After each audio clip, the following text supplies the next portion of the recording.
할렐루야. 3일 동안도 잘 지내셨습니까? 오늘도 하나님께서 우리에게 새로운 생명을 주셨고 또 예배로 하나님 말씀 앞에 우리를 초대하십니다. 오늘도 생명의 말씀, 그 하나님의 말씀 함께 나누는 귀한 수요 예배가 되기를 소망합니다. 우리 함께 같이 기도하고 말씀 함께 나눌 수 있도록 하겠습니다. 같이 기도하겠습니다. 좋으신 아버지 하나님 감사합니다. 3일 동안도 하나님께서 우리를 지켜주시고 여기까지 우리를 인도하신 좋으신 아버지 하나님, 벌써 9월의 중순에 접어들었습니다. 하나님, 우리 사랑하는 성도들 한 사람 한 사람 우리의 가정을 지키셨을 뿐만 아니라 교회를 여기까지 인도하셨는데 하나님, 오늘도 생명의 말씀으로 우리 모든 교회 공동체가 말씀 충만한 역사가 있게 하여 주시옵소서. 계속해서 하나님, 에베소서의 말씀을 듣고 깨닫는 저희들, 그리고 실천하는 저희들 되게 하여 주시옵소서. 하나님 앞에 감사하며 예수님의 이름으로 기도하였습니다. 아멘. 아멘. 자, 오늘 말씀은 에베소 5장 15절부터 21절까지 말씀입니다. 15절부터 21절까지 말씀. 우리 먼저 말씀을 함께 같이 읽도록 하겠습니다. 15절부터 같이 읽겠습니다. 그런즉 너희가 어떻게 행할지를 자세히 주의하여 지혜 없는 자같이 하지 말고 오직 지혜 있는 자같이 하여 세월을 아끼라. 때가 악하니라. 그러므로 어리석은 자가 되지 말고 오직 주의 뜻이 무엇인지 이해하라. 술 취하지 말라. 이는 방탕한 것이니 오직 성령으로 충만함을 받으라. 시와 찬미와 신령한 노래들로 서로 화답하며 너희의 마음으로 주께 노래하며 찬송하며 20절 21절 범사에 우리 주 예수 그리스도의 이름으로 항상 아버지 하나님께 감사하며 그리스도를 경외함으로 피차 복종하라. 아멘. 아멘. 오늘은 예수 안에서, 주 안에서 빛의 삶이 무엇인가, 여기에 대해서 함께 말씀을 나누려고 합니다. 여러분, 우리가 계속해서 에베소서를 통해서 교회는 바로 우리라고 하는 사람, 교회가 나다, 교회가 우리다 라고 하는 이 사실을 우리가 분명히 알게 되었습니다. 여러분, 우리는 주님을 모신 교회일 뿐만 아니라, 그래서 성도는요, 날마다 옛사람을 벗어버리고 새사람을 입어야 돼요. 옛 습관을 벗어버릴 뿐만 아니라 새로운 삶, 하나님을 닮은, 예수 그리스도를 닮은 삶을 살아야 되는데, 더 나아가서 성도는 그렇기 때문에 하나님을 본받는 자의 삶을 살아야 됩니다. 하나님을 본받는 자. 왜냐하면 우리는 하나님의 자녀이기 때문에. 여러분, 하나님의 자녀는 하나님을 본받는 줄 믿습니다. 세상의 위대한 영웅을 본받는 것이 아니라 하나님 자녀답게 하나님을 본받는다. 여러분, 그것이 바로 모든 성도들의 참된 모습인 것입니다. 지난 수요일 하나님을 본받는 자의 모습에서 하나님을 본받는 자는 하나님이 빛이신 것처럼 우리도 빛이다. 주 안에서 빛이고, 그리고 우리는 빛의 자녀다. 함께 말씀을 나누었죠. 그래서 에베소 5장 8절과 9절에 보면 이런 말씀이 있습니다. 너희가 전에는 어둠이더니 이제는 주 안에서 빛이라. 빛의 자녀들처럼 행하라. 빛의 열매는 모든 착함과 의로움과 진실함에 있느니라. 여러분, 그래서요, 오늘 에베소 5장 15절부터 21절까지의 이 말씀은 뭐냐면, 너희는 주 안에서 빛이라. 빛의 자녀들처럼 행하라고 말씀하시면서 또한 구체적으로 빛의 자녀의 삶이 어떤 것인가, 오늘 본문은 두 가지를 말씀하고 있어요. 첫째는 무엇이냐면, 빛의 자녀는 지혜 있는 자의 삶을 산다는 것입니다. 지혜 있는 자. 오늘 에베소 5장 15절부터 17절까지가 그 말씀이에요. 그런즉 너희가 어떻게 행할지를 자세히 주의하여 지혜 없는 자 같이 하지 말고 오직 지혜 있는 자 같이 하여 세월을 아끼라. 때가 악하니라. 그러므로 어리석은 자가 되지 말고 오직 주의 뜻이 무엇인가 이해하라. 여러분, 우리는 예수 그리스도를 믿지 아니할 때는 어둠에 속한 자였습니다. 어둠에 속한 자는 지혜 없는 자의 삶이죠. 지혜 없는 자의 삶은 복음을 거부할 뿐만 아니라 지혜 없는 자의 삶은 하나님도 거부합니다. 하나님을 거부해요. 더 나아가서 지혜 없는 자의 삶은 자기가 원하는 대로 육체 욕심을 따라 살아가는 것이 지혜 없는 자의 삶이라고 하면, 반대로 지혜 있는 자의 삶은 무엇인가? 그것은 하나님을 본받는 것이고 그것은 빛의 자녀의 삶. 여러분, 이것이 바로 지혜 있는 자의 삶이라고 말씀하고 있어요. 빛의 자녀는 지혜 있는 자의 삶을 사는 줄 믿습니다. 아멘, 아멘. 여러분, 그래서 예수님도 제자들에게 무엇을 요구하셨냐면 너희는 지혜로워야 된다. 지혜로워야 된다. 마태복음 10장에 보면 예수님이 제자들을 전도 여행을 보내십니다. 전도 여행을 보내시면서 이렇게 말씀하셨어요. 마태복음 10장 16절에 보면 보라, 내가 너희를 보냄이 양을 이리 가운데로 보냄과 같더라. 그러므로 너희는 뱀같이 지혜롭고 비둘기같이 순결하라. 순결하라. 지혜롭고 순결하라. 예수님을 따르고 예수님의 삶을 본받고 그리고 예수님이 명령하신 복음의 삶을 살기 위해서는 너희는 지혜로워야 된다라고 말씀하고 있는 거죠. 이 지혜는 세상 지혜가 아니라 하나님의 지혜, 위로부터 난 지혜를 말씀하고 있는 거예요. 야고보서 3장 17절 보니까 오직 위로부터 난 지혜는 첫째 성결하고 다음에 화평하고 관용하고 양순하며 긍휼과 선한 열매가 가득하고 편견과 거짓이 없나니. 여러분, 그렇습니다. 하나님을 본받는 빛의 자녀의 삶은 성결한 지혜가 있다. 화평과 긍휼과 그리고 선한 열매가 가득한 지혜인데, 여러분, 이 지혜로 세상에서 어떻게 행해야 할지를 조심하는 지혜, 세상에서 어떻게 살아야 할지를 지혜롭게 배우는 지혜. 여러분, 특별히 사도 바울이 말하고 있는 이 지혜는요, 자기 자신을 성찰하는 지혜이기도 해요.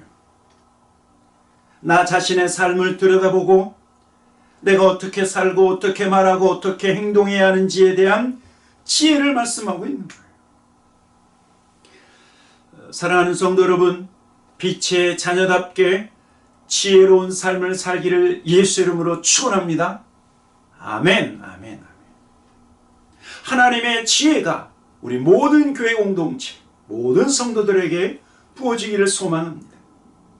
그런데 오늘 여기 보니까 어떻게 하면 지혜로운 삶을 살 수 있는가?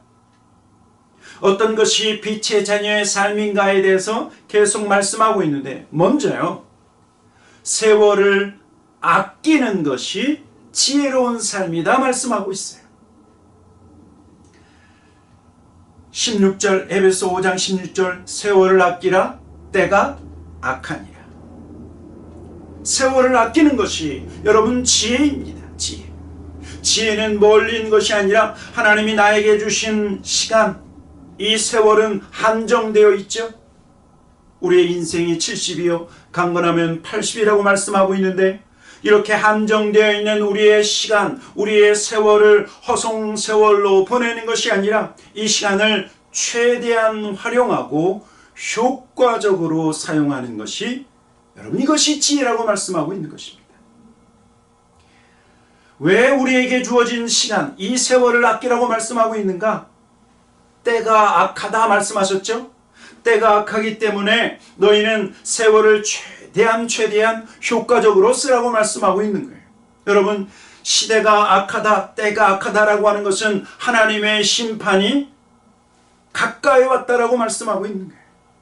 때가 악하다라고 하는 것은 마지막 때, 종말의 때가 가까웠기 때문에 여러분, 그래서요, 마지막 때 저와 여러분이 하나님의 심판대 앞에서 하나님의 책망을 받을 것인가 아니면 하나님의 칭찬을 받을 것인가를 생각한다고 하면 어떻게 해야 돼요? 우리의 시간을 최대한 활용해서 다른 데 쓰는 것이 아니라 선을 행하는 데 사용할 뿐만 아니라 우리에게 주어진 그 시간 동안 하나님이 기뻐하시는 그 일을 행하는 것, 그 하나님이 기뻐하시는 것을 행하는데 우리의 시간을 최대한 활용하는 것, 여러분, 이것이 지혜로운 자의 삶이다 말씀하고 있는 것입니다. 두 번째는 빛의 자녀답게 지혜로운 삶은 어떤 삶인가? 그것은 무엇이냐면 주님의 뜻이 무엇인지 이해하고 행하는 것입니다. 17절에 보면 뭐라고 말씀하고 있죠? 그러므로 어리석은 자가 되지 말고 오직 주의 뜻이 무엇인가 이해하라 라고 말씀하고 있어요. 여러분, 한국에 아주 인기 있었던 TV 프로그램이 있습니다. 그것은 무엇이냐면 백종원 씨라고 하는 사람이 나와서 죽어가는 식당, 이 장사가 잘 안 되는 식당을 살리는 골목식당이라고 하는 그런 프로그램이 있었어요. 그 프로그램을 통해서 제가 알게 된 것은 무엇이냐면 식당이 잘 안 되는 그 식당의 특징이 뭐냐면 음식 숫자가 너무 많다는 거예요. 메뉴가 너무나 많이 있다라고 하는 것입니다. 식당 입장에서 보면 이것도 준비하고 저것도 준비하면 사람들이 많이 올 것이라고 생각하지만 오히려 그것이 독이 된 것입니다. 여러분, 그래서 백종원 씨라고 하는 사람이 그 식당을 살리는데 첫 번째 하는 게 뭐냐면 음식 메뉴를 줄이는 거예요. 음식 메뉴를 줄이는 거예요. 그 식당에서 잘하는 그 요리 몇 가지를 선택하고 그리고 거기에서 집중해서 맛을 더 살리고 더 음식을 더 잘 준비하는 것, 거기에 포커스를 맞추는 거예요. 여러분, 그것이 선택과 집중의 원리예요. 선택과 집중의 원리. 놀라운 것은 뭐냐면 음식 종류를 확 줄이고 그리고 몇 가지에 집중했더니 그 식당이 살아나더라는 거예요. 살아나더라. 몇 가지 음식을 집중해서 그 음식 맛을 더 맛있게 만들고 더 멋있게 사람들이 먹음직스럽게 그 요리를 만들어 놨더니 사람들이요 그 식당 앞에서 줄을 서서 기다리고 있는 모습을 볼 수 있었어요. 여러분, 세상에서 저와 여러분이 많은 일로 분주할 수 있고 또는 많은 일을 해야 한다라고 생각하지만 그러나 저와 여러분이 지혜롭게 살기 위해서는 몇 가지를 선택하고 몇 가지에 집중할 수 있다라고 하는 것입니다. 오늘 성경은 무엇을 선택하고 무엇에 집중하라고 말씀하고 있습니까? 여러분, 그것은 주님의 뜻에 집중하고 주님의 뜻을 선택하라고 말씀하고 있는 거예요. 여러분, 이것이 지혜로운 삶이다. 지혜로운 삶이다. 우리 예수님도요 몇 가지를 선택하고 집중하는 것에 대해서 칭찬하셨어요. 여러분, 이거 아시죠? 마르다와 마리아의 이야기를 알 수 있을 거예요. 예수님이 마르다 마리아 집에서 말씀을 전하실 때 마리아는 무엇을 선택하고 집중했냐면 주님의 말씀을 듣기로 선택하고 그 말씀에 집중했어요. 그래서 주님이 말씀하실 때 그 앞에 앉아서 주님의 음성에 집중했는데, 그런데 마르다는 그렇지 않았어요. 마르다에게는 할 일이 너무나 많이 있어서 마음이 분주하고 마음이 바빴어요. 더 나아가서 동생 마리아를 책망하게 되었어요. 여러분, 그때 예수님이 마르다에게 뭐라고 말씀했는 줄 아십니까? 누가복음 10장 41절 42절에 보면 예수님이 마르다에게 이렇게 말씀하셨어요. 주께서 대답하여 이르시되 마르다야 마르다야 네가 많은 일로 염려하고 근심하나 몇 가지만 하든지 혹은 한 가지만이라도 족하니라. 마리아는 이 좋은 편을 택하였으니 빼앗기지 아니하시리라 하시니라. 여러분, 주님은 마르다를 향해서 너무 많은 일을 해서 근심하고 염려하는 것, 그것은 내가 원하는 것이 아니다 라고 말씀하고 있죠. 몇 가지만이라도 족하고 한 가지만이라도 족하다고 말씀하고 있어요. 중요한 것을 선택하고 중요한 것에 집중하라고 말씀하고 있는 것입니다. 사랑하는 성도 여러분, 저와 여러분의 삶의 지혜로운 삶, 여러분, 그것은 주님의 뜻을 선택하고 주님의 뜻을 행하기로 거기에 집중하는 거예요. 여러분, 이것은 다른 말로 얘기하면 하나님께서 저와 여러분에게 주신 사명에 집중하는 삶, 사명에 집중하는 것. 때가 악하기 때문에, 주님이 오실 그 시간들이 더 촉박해졌기 때문에, 여러분, 우리는 다른 많은 세상의 일로 분주한 것이 아니라 하나님 우리에게 이 땅에서 사는 동안 하라고 하신 그 사명에, 그 주님의 뜻을 이해하고 그 주님의 뜻에 집중하여 행하는 것, 여러분, 이것이 지혜로운 자의 모습이라고 말씀하고 있는 것입니다. 오늘도 다른 것이 아니라 나를 향한 하나님의 뜻이 무엇인가? 내가 무엇을 해야 하나님이 기뻐하실 것인가?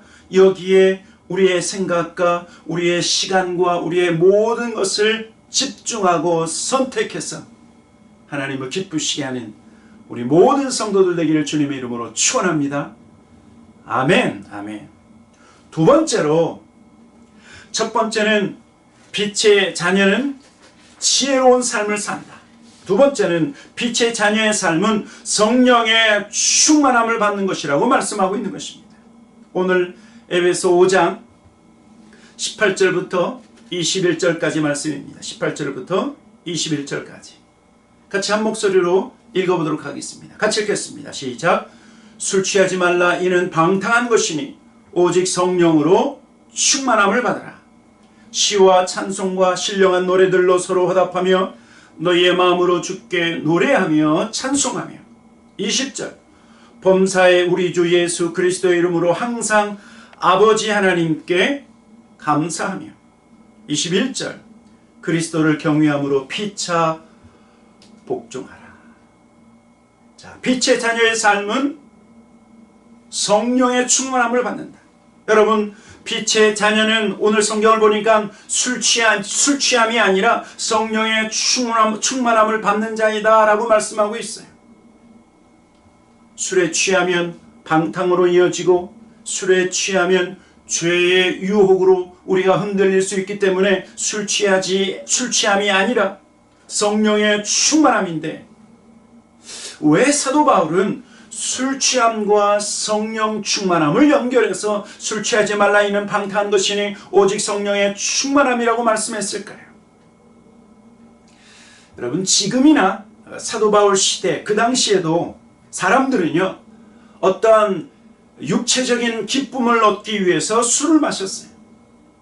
어떤 때는 세상 근심, 세상 염려, 여러 가지 스트레스를 날리기 위해서 술을 먹고 그리고 술에 취했는데, 사도 바울 당시 술의 신이 있었어요. 술의 신. 술의 신 앞에서 제사를 드렸는데 그 술의 신이 뭐냐면 바카스예요. 바카스. 그 술의 신 바카스를 위해서 제사를 드릴 때 그곳에는 아주 현란한 춤들이 있었고 노래가 있었고 또 술이 있었고 환락이 동반되었어요. 그래서 사람들은 그 황홀경에서 빠져서 그리고 세상 근심을 잊어버리려고 했어요. 그러나 오늘 사도 바울은 너희는 빛의 자녀이기 때문에 그 술에 취해 기쁨을 얻거나 술에 취해서 세상 근심을 벗어나려고 하는 그러한 노력을 하는 것이 아니라 성령으로 충만해야 된다. 너희가 성령으로 충만할 때 세상과 구별된 거룩한 기쁨이 너희 가운데 임할 뿐만 아니라 성령으로 충만할 때 하나님의 놀라운 위로도 경험할 수 있기 때문에, 성령 충만할 때 비로소 참된 빛의 자녀의 삶을 살 수 있기 때문에 술에 취해 사는 것이 아니라 오직 성령의 충만함을 받아야 된다고 말씀하고 있는 것입니다. 성령 충만은요, 성령으로 내가 가득 넘쳐나는 것입니다. 저와 여러분은 무언가를 담을 수 있는 그릇이, 우리는 예수 안에서 온전한 그릇인데, 그 그릇에 세상의 염려나 근심과 걱정을 담는 것이 아니라 우리의 그릇은 하나님을 담도록, 하나님의 성령을 담도록 만들어졌기 때문에 성령의 충만함을 받으라, 성령에 의해서 가득 채워지라고 말씀하는 것뿐만 아니라, 성령 충만은 성령님이 나를 주관하시고 성령님이 나를 이끄시는 것이 바로 성령 충만이에요. 그래서 오늘 그 다음부터 쭉 무엇을 말씀하고 있냐면, 성령 충만을 받은 자의 세 가지의 모습을 표현하고 있죠. 첫째는 성령 충만한 사람은 예배하기를 기뻐한다. 예배하기를 기뻐한다. 이것이 바로 19절 말씀이에요. 시와 찬송과 신령한 노래들로 서로 화답하며 너희의 마음으로 주께 노래하며 찬송하며. 여러분, 성령 충만하면요, 저와 여러분이 만약에 성령의 충만함을 받으면 예배를 사모하게 되어 있어요. 예배를 사모하게 되어 있어요. 성령 충만한 사람은 찬양하기를 좋아하고 예배하기를 사모하는데, 왜냐하면 예배하는 것이 성도의 참된 삶의 목표이기 때문에, 목적이기 때문에. 우리는 예배하기 위해서 창조되었고 하나님을 찬양하기 위해서 지음받은 존재가 바로 우리라고 하는 사실이에요. 우리가 에베소 1장에서 우리가 하나님의 사랑을 받고 주님의 은혜와 성령의 인치심을 받는 놀라운 사랑을 왜 받았다라고 말씀하고 있습니까?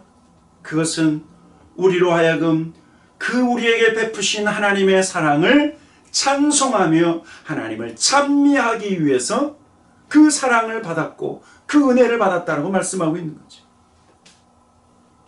여러분, 예배는 하나님을 예배하는, 하나님을 높여드리는, 하나님 앞에 나아가 엎드리는 이 예배는 우리가 창조된 목적이고 우리가 이 땅에서 살아가는 가장 중요한 이유이기 때문에, 성령 충만하면, 하나님으로 충만한 사람은 하나님을 예배할 수밖에 없다라고 하는 사실입니다.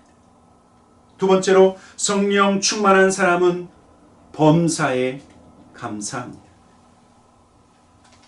왜 하나님 앞에 감사할 수 있는가? 성령 충만하면 하나님의 위로를 경험하죠. 성령 충만하면 하나님의 사랑이 날마다 느껴집니다. 여러분, 그래서 하나님 앞에 감사할 수밖에 없어요. 때로는 성령 충만해도 고난이 찾아오고 어려움이 있지만, 그러나 하나님께서 사랑 가운데서 이 모든 것을 나에게 유익하게 허락하셨기 때문에 고난 가운데서도 하나님 앞에 감사할 수 있는 이유, 그것은 바로 성령 충만한 사람에게 가능하다라고 말씀합니다.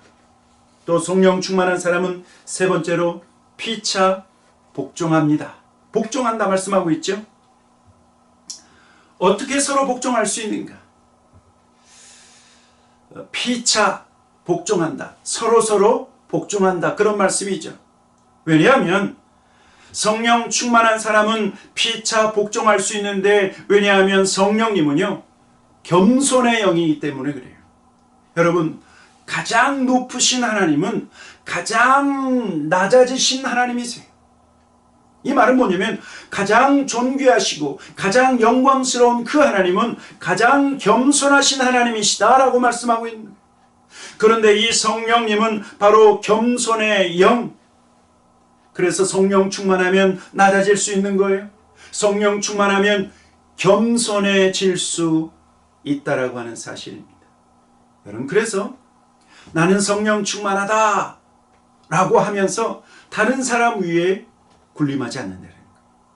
성령 충만한 사람은 오히려 섬기고 그리고 겸손하게 자기 자신을 낮출 수 있다. 오늘 여기 보니까 우리가 서로 복종할 수 있는 것은 오직 겸손하신 우리의 왕을 경외하기 때문이다. 예수님을 경외함으로 서로 피차 어떻게 하라? 복종하라. 왜냐하면 왕이신 예수님은 제자들의 발을 겸손히 씻겨주셨어요. 왕이신 예수님은 자기를 낮추시고 죽기까지 복종하신 분이시기 때문에 그분을 경외함으로, 그분을 사랑하고 그분을 존경함으로 우리가 서로 복종할 수 있다라고 말씀하고 있는 것입니다. 사랑하는 성도 여러분, 저와 여러분은 빛일 뿐만 아니라 주 안에서 빛, 그리고 빛의 자녀다라고 말씀하고 있죠. 빛의 자녀는 지혜로운 자입니다. 빛의 자녀는 성령의 충만함을 받는 자가 빛의 자녀인 줄 믿습니다. 오늘도 빛의 자녀답게 우리의 마음속에 있는 어둠을 몰아내고 그리고 그 빛으로 근심과 걱정을 물리치는 우리 모든 주의 백성들 되기를 주님의 이름으로 간절히 축원합니다. 아멘, 아멘. 같이 기도하도록 하겠습니다. 좋으신 아버지 하나님, 하나님께서 빛이시고 하나님 안에는 어둠이 조금도 없다고 말씀하신 것처럼 하나님 빛의 자녀답게 오늘도 살아가는 모든 주의 종들 되게 하여 주시옵소서. 세상을 지혜롭게 살아갈 수 있도록 깨우쳐 주시고 또한 그 세상 속에서 하나님 술 취하고 방탕하는 것이 아니라 오직 성령의 충만함으로 세상을 승리하는 우리 모든 주의 종들 되게 하여 주시옵소서. 하나님 앞에 감사와 찬양을 드리며 예수님의 이름으로 기도하였습니다. 아멘, 아멘. 다음 수요일에도 계속해서 에베소에 있는 말씀을 통해서 함께 은혜를 나누기를 소망합니다. 샬롬.